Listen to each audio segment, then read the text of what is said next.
Thanks for watching tonight here on MSNBC, The Ed Show.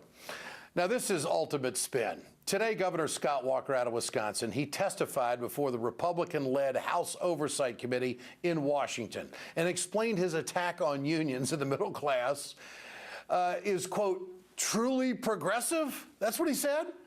Congressman Dennis Kusinich questioned Walker about some of those progressive tactics. Your proposal would require unions to hold annual votes to continue representing their own members. Can you please explain to me and members of this committee how much money this provision saves for your state budget? It's the same reason we gave workers the right to choose, which is a fundamental American right, the right to choose whether or not they want to be a part of a union and whether or not they went up to $1,000 taken How much money does it save, Governor? Just answer that particular part doesn't save any. Doesn't save any. Now that Walker cleared all that up, what about his claim that he campaigned on his anti-worker agenda? Pretty bold, considering the drive to recall some of Walker's fellow Republicans is currently underway. When you campaigned for governor, did you campaign on the issue of collective bargaining being a problem with respect to Wisconsin's budget? I talked about wages and benefits overall, even ran campaign ads on it, but I didn't specify exactly what form. I talked about the broad spectrum. I'm asking a very specific question. Yeah. Did you explicitly single out? No. I talked about... He said no. Now that the Walker agenda may not save any money, but the cause sure has been receiving a lot of money, particularly outside money. How much have you received in contributions from the Koch brothers? From the Koch brothers? None directly that I know of. There's probably other groups that have supported us, but I don't know what the total is. Well, let me remind you, Governor, you took $43,000 in direct contributions from the Koch brothers. Slipping to the truth again, huh? That seems like something that the head of the oversight, Darrell Issa, should know about, don't you think? Except Issa, well, he's gotten Koch brother money as well. Nearly $18,000 of it. In fact, as John Nichols of The Nation points out, the Kochs have given out over $100,000 to Republican members of this very committee, the House Oversight Committee, in the recent election cycle. Now, like this guy, Congressman Tim Walberg of Michigan, he's gotten $20,000 in Koch money. And boy, did he go after Walker. I did read your testimonies and appreciate you being here, and so I did want to ask some questions. Governor Walker, I also appreciate the fact of what you build in Milwaukee and enjoy riding my Road King. I understand you ride as well, and I've enjoyed riding both Wisconsin and in the beautiful state of Vermont. And there are days I wish they were there right now. I tell you, it's those tough, penetrating, journalistic questions that we can get out of our elected officials, isn't it?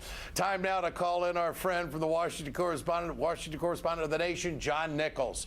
John, great to have you with us tonight. Now, you were in Washington today, and you were in the room when this testimony was being given by the governor of Wisconsin. What was the mood of the room? What transpired? What'd you say? Well, Ed, I want to clarify. I was talking to these folks, and I watched quite a bit of this on the big screen as well, because I really wanted to see how our governor came across. But I can tell you a lot about the mood. One of the things that's important to recognize here is that the governor of Wisconsin, Scott Walker, sat next to the governor of Vermont, Peter Shumlin. And that was a remarkable juxtaposition, because while Governor Walker argued that he needed to bust the unions, basically, to balance his budget, there was Governor Shumlin sitting next to him saying, look, I worked with my unions to balance a bigger budget challenge, to deal with a bigger test. And so that was very powerful. It really took a lot of the spin factor off for Walker. I think Governor Walker had assumed he was going to come to Washington and have, just basically a star turn. Easy questions from Republicans and, frankly, ignorant Democrats who didn't know much about it. But John, it was quite the opposite. His answers on Capitol Hill today were directly opposite of the ones that he was telling the people of Wisconsin, saying that this is a budget bill and he wanted to save money. His testimony today was, no, it's not going to save any money. I mean, going after collective bargaining. I mean, clearly there's a difference, and he finally admitted it today, didn't he? I think you're right, Ed, and it was quite remarkable. You know, you don't usually expect congressional hearings to be revealing, to bring something out. But Dennis Kusinich's pointed questioning was very, very powerful. And I also want to mention that Congressman Bruce Braley from Iowa asked a devastating line of questions about cronyism. He kept going back at the governor saying, you know, why have you put people who are related to your major campaign contributors into top positions in your government? If you're all about efficiency, why are you basically practicing crony politics that puts underqualified or unqualified people into key positions? Where does the anti-worker law currently stand right now in the courts?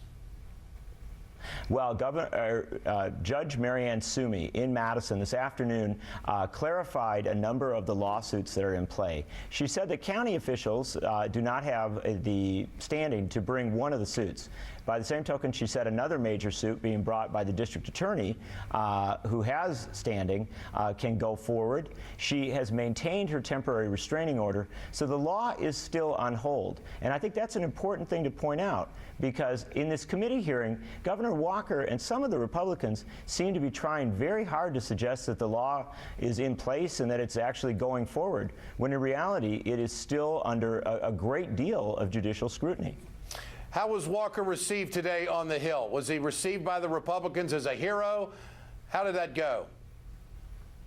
Well, you know, it's an interesting thing. I think Governor Walker presumed that he was going to come into a real hero's welcome. Yeah. Instead, it seemed as if many of the Republicans were underprepared to question him, whereas the Democrats seemed to be loaded for bear. Sure, And, the Republicans, so they're not going to throw some tough questions at this guy. This guy's their hero. He came in, he's a union buster. That's what they're all about. John Nichols, Washington correspondent of The Nation, I want to thank you for the great job you did at our town hall meeting last night there in Madison. Thanks so much. I appreciate it.